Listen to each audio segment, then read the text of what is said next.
Maybe we even start with the GOAT. The GOAT in XC, change the sport. We definitely have to have a segment of him. But man, Lenzerheide always delivers, huh? My very first XC World Championships I shot was Canberra 2009, and that was his very first uh, major win. He won a World Champs as an elite before he won a World Cup. So, yeah, the first race I ever shot, XC World Champs, Nino won, and I got a flag in the middle, a Swiss flag in the middle of Australia. So I was pretty happy with that.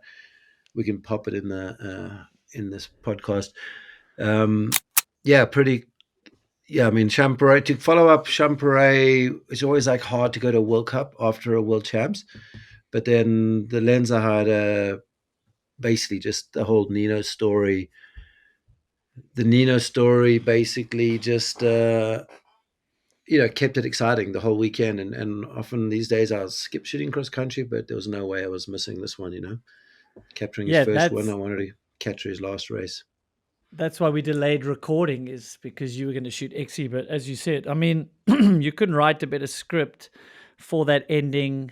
What were the roars and atmosphere like? It looked insane on the telly. Obviously, it's not the results he would have wished for, like how Greg Minnaar went out, and his last race at home. Not like his last World Cup race, but he was visually apparently a lot more nervous for these last two races than like ever before. And Greg probably was like that at Mount St. Anne when he had to get into the top 30 to even do his last race. Once you Yeah. announce your last race before it happens, I think the pressure is almost bigger than when these guys are going for these world champs titles.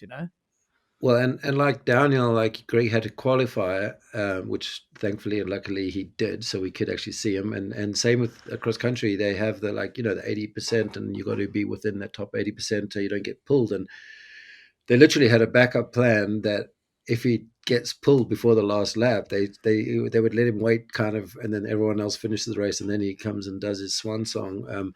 But no, he still dug deep and stayed competitive up to his very, very, very last race, and that was amazing to see. Like he beat a lot of top guys still, and this year would have been crazy for him. And I think the emotions would probably upset a cross country racer more than physiologically than a downhill. A downhill you can get into the groove of things and have fun with it. Where cross country, there's so much going on for the whole year. Never mind just the one race, and he was like emotionally spent, which led like at World Champs and just to keep trucking on and just he just handled it so well, the whole team. And the nice thing about him, he's just stayed true to who he is, and very few downhillers or any athlete actually have stayed with their like sponsors for so long. Like pretty much there's two or three main sponsors with Scott and Shram and Rock Shocks.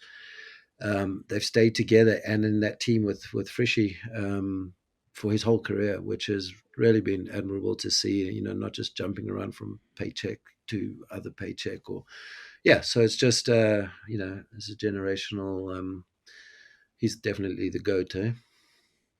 Easily, no, easy to go, and it's really is refreshing to see he was able to stay, because sometimes a change of a team helps with your motivation, like re-energizes you to go into the off season and train harder and test. You got something to prove again, but he just stuck to his guns, and stuck to what worked, which a lot of athletes, even the great like Tiger Woods reinventing his swing, feeling like it wasn't good enough. He could have easily gone searching for more gains. So it's a valid point you bring up, like staying with that team of Scott and Frishy, and Frishy's posts of like he got motivated for another 23 years after his racing, or whatever the number is, right?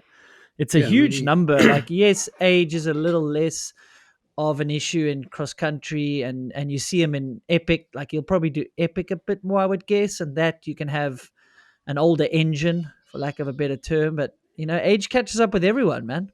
Crazy. well, and his ex teammate won Marathon Worlds, Kate Corney. So maybe that he'll go down that route, but I think he's definitely going to more go the PD route and just not that Nino will chill like PD will and get on the beers, but in his retirement year. But obviously, he will still see him and be around. But I think he'll be. Can you imagine like having to knuckle down for 20 plus years as a cross country athlete and as the best cross country athlete in the world. Like the amount of sacrifice he's made his whole life, like how much living he has ahead of him. Like obviously he's not going to Yes. get fat and unfit because that's just not who he is. But he's just going to really enjoy it for a time.